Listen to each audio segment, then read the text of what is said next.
జాతక చక్రాలు యోగాలు పడుతూ ఉంటాయి. శనిచంద్ర యోగం అని, చంద్రమంగళ యోగం అని, తర్వాత బుధాదిత్య యోగం అని, గజకేసరి యోగం అని, ఇంకా రుచుకు యోగం, ఇలాంటి మహాయోగాలు చాలా యోగాలు పడుతూ ఉంటాయి. ఈ పట్టినటువంటి యోగం జాతక చక్రంలో చూసుకుని ఆహా అద్భుతంగా ఉంటుంది అనుకుంటూ ఉంటాం. తీరా చూసినప్పుడు యోగం పట్టదు అది. దానికి కారణాలు ఏమిటి? పడితే పట్టడానికి కారణాలు ఏమిటి? పట్టకపోతే పట్టకపోవడానికి కూడా కారణాలు ఏమిటి? దీని మీద చాలా సునిశ్చితంగా పరిశీలించిన తర్వాత అప్పుడు ఆ జ్యోతిషం చెప్పాలి. ఈ యోగం పడుతుంది, ఈ విధంగా ఉంటుంది. దీనికి ఏ అంశాలను పరిగణలోకి తీసుకోవాలి? ఆ యోగం పట్టినటువంటి గ్రహం నైసర్గిక శుభత్వమా, నైసర్గిక పాపత్వమా? దీనిని అనుసరించి జాతక చక్రంలో ఆ గ్రహానికి ఏ ఆధిపత్యం ఉంది? కేంద్రాధిపత్యమా, కోణాధిపత్యమా? కొన్ని సందర్భాల్లో కేంద్ర కోణాధిపత్యాలు రెండు పడుతూ ఉంటాయి. అది కాకుండా మిగిలినటువంటి పాపాధిపత్యాలు పడుతూ ఉంటాయి, వ్యయాధిపత్యం పడుతూ ఉంటుంది. ఈ నైసర్గిక శుభత్వాపత్వాలను అనుసరించి ఆధిపత్యం చేత అవి శుభులుగాను పాపులుగాను మారిపోతూ ఉంటాయి. నైసర్గిక శుభుడు పాపిగా, నైసర్గిక పాపి శుభుడుగా మారిపోతూ ఉంటాయి. ఆ తర్వాత గ్రహముల యొక్క స్థితి, ఈ స్థితి కూడా అంతే. ఆధిపత్యం పట్టినటువంటి గ్రహము ఎక్కడ స్థితమై ఉంది? ఎందుకంటే ఆ యోగము పట్టినటువంటి గ్రహము ఏ స్థానంలో స్థితమై ఉందో ఆ స్థానమునకు సంబంధించినటువంటి మానవ జీవిత కారకత్వాల మీద ఆ యోగం చూపిస్తుంది. అంచేత ఆ యోగాన్ని ఆ కారకత్వాల మీద మాత్రమే ప్రభావం ఉంటుంది.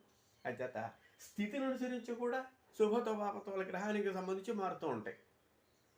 స్థితి, ఆ తర్వాత దృష్టి, విశేష దృష్టి. ప్రతి గ్రహానికి కూడా సామాన్యమైనటువంటి దృష్టి, సప్తమ దృష్టి ఉంటుంది. ఇది కాకుండా కుజ, తర్వాత గురు, శని, ఈ మూడు గ్రహాలకి విశేష దృష్టిలు ఉంటాయి. ఈ విశేష దృష్టిలు విశేష ఫలితాన్ని ఇస్తాయి. అంచేత ఈ దృష్టిని పరిశీలించాలి.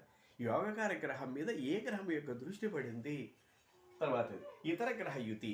ఈ యోగం పట్టినటువంటి గ్రహము ఒక్కటే ఒంటరిగా ఉందా, లేక ఇతర గ్రహములతో కలిసి ఉందా? ఒకవేళ కలిసి ఉన్నట్టయితే ఆ కలిసి ఉన్నటువంటి గ్రహాలు శుభగ్రహాల, పాపగ్రహాల, ఏ స్థానానికి ఆధిపత్యం కలిగి ఉన్నాయి? వీటిని పరిశీలించాలి. తర్వాత అన్నిటికంటే ముఖ్యమైనటువంటిది యోగము పట్టినటువంటి గ్రహము ఆ స్థానమునందు ఎన్ని భాగములు భుక్తమై ఉంది. ఎన్ని ఎక్కువ భాగములు భుక్తమై ఉంటే అంత బలమైనటువంటి గ్రహం అవుతుంది, ఖచ్చితంగా యోగం పడుతుంది.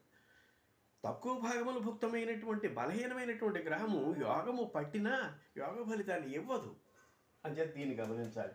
ఆ తర్వాత ఈ యోగకారక గ్రహానికి వ్యయాధిపత్యం పట్టకూడదు. రెండేసి ఆధిపత్యాలు పట్టినప్పుడు అది రెండవది వ్యయాధిపత్యం అవ్వకూడదు. ఒకవేళ అయినట్టయితే యోగ ఫలితాన్ని ఇవ్వదు. అంతేకాకుండా ఆ గ్రహాన్ని ఉచ్చి పరిశీలించాలి. అది నీచిపట్టిందా, ఉచ్చిపట్టిందా? కొన్ని సందర్భాల్లో ఉచ్చిపట్టినా, ఆ గ్రహం నీచిపట్టినా గ్రహం యొక్క స్థితిని అనుసరించి ఉచ్చి నీచులే యోగకారకాలు అవుతూ ఉంటాయి. ఇన్నింటిని పరిశీలించిన తర్వాత కానీ ఒక గ్రహం యొక్క యోగత్వాన్ని, ఆ యోగ ఫలితాన్ని నిర్ధారించడానికి కుదరదు.